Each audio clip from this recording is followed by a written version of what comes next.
The next choice is Phil Cly's Redeployment. Yes, it looks like clay, but it's actually pronounced Cly.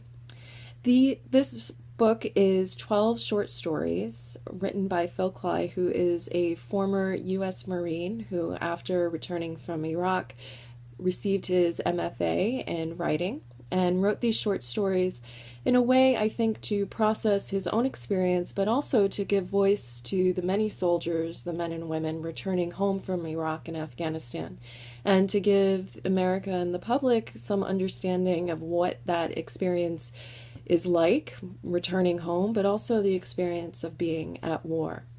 This is kind of a heavy book. The subject matter is mature, some of the language is very mature.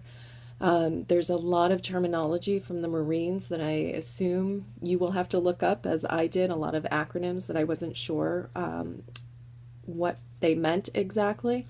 But I think this is an important piece. It came out in 2014, last year, and again, really giving voice to a perspective that we don't hear from much. And I thought for those of you who read Lone Survivor or have read it in the past, or maybe are just interested in this topic, this would be an interesting choice for you. I'm just going to read a little bit from the Dust Jacket to give you an overview.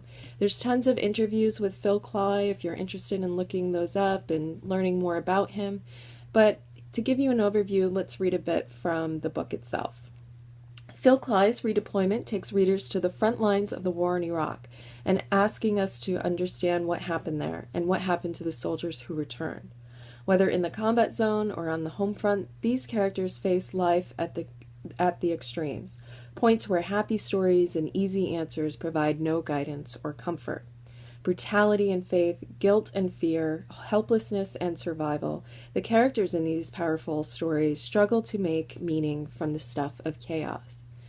The first short story, Redeployment, is about a soldier who has had to shoot dogs because they were eating human corpses, and he must learn how to return to domestic life in suburbia, surrounded by people who have no idea where Fallujah is and where 3 members of your platoon died.